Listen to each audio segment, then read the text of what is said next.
5 पैसे की ये छोटी छोटी आदतें हमें गरीब बनाए रखती है, लेकिन अगर हम इन आदतों को अपने जीवन में अपनाते हैं तो हम अमीर और सक्सेसफुल बनने की राह पर चल पड़ते हैं। पहला है इन्वेस्टमेंट लेट शुरू करना। हम खुद से कहते रहते हैं कि जब ज़्यादा कमाऊंगा तब इन्वेस्ट करूंगा, जब ईएमआई ख़त्म हो जाएगी तब इन्वेस्ट करूंगा, जब सेटल हो जाऊंगा तब इन्वेस्ट करूंगा। लेकिन जो अमाउंट हमें 25 साल से की उम्र से इन्वेस्ट करना चाहिए था वो हम 40 साल की उम्र में आकर इन्वेस्ट करना चालू करते हैं, तो वो इतना रिटर्न नहीं दे पाएगा। क्योंकि इन्वेस्टिंग का सिंपल सा रूल है, इन्वेस्टिंग हमेशा डिपेंड करती है कितने लंबे समय तक के तुम उसको इन्वेस्ट कर रहे हो। दूसरी है लाइफस्टाइल इन्फ्लेशन।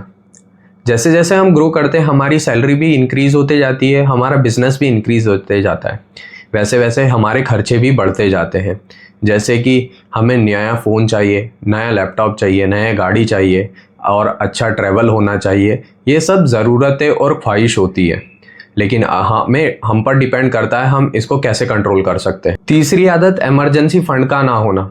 सपोज करो अचानक से हमारा लैपटॉप ख़राब हो गया, हमारी गाड़ी ख़राब हो गई, उसको रिपेयर चाहिए, कोई मेडिकल एक्सपेंस आ गए, तो हमारे पास बैकअप के लिए कुछ नहीं होता। तो एक सिंपल सा सॉल्यूशन बचता है, हम किसी से उधार ले लेते हैं या तो फिर अपना क्रेडिट कार्ड स्वाइप कर देते हैं, जिसकी फिर बाद में हम महीनों तक की या तो ईएमआई चुकाते रहेंगे या तो फिर पेमेंट भरते रहेंगे। तो ये एक ट्रैप है। तो हमेशा हमारे पास कुछ अमाउंटों के लिए इमरजेंसी फंड सेव होना चाहिए। चौथी आदत है हाई इंटरेस्ट डेब्ट।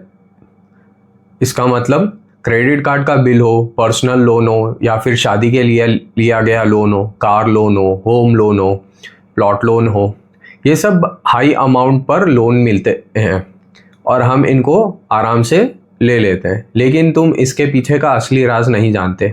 ये हाई इंटरेस्ट हमें बहुत सारे अमाउंट में पे करना पड़ता है और हम ईएमआई के जंजाल में फंस जाते। पांचवी मोस्ट इम्पॉर्टेंट बात, नो बजट। हमें पता ही नहीं है कि हमें किस पर कितना अमाउंट खर्च करना है। हम कभी 50 रुपये, कभी 150 रुपये, कभी 200 रुपये, बस इन चीज़ के लिए हमें सिर्फ 4 डिजिट का यूपीआई पिन डालना होता है और अमाउंट हमारे जेब से तुरंत डिडक्ट हो जाता है। तो हमें हमारी नेसेसिटीज़ के लिए या फिर किसी भी चीज़ पर कितना खर्च कर रहे हैं उन सब चीज़ों का ट्रैक रखना है, जिससे कि क्या होगा कि हम ये समझ पाएंगे कि हमारे लिए किस चीज़ों के लिए कितना बजट हम अलोकेट कर सकते हैं।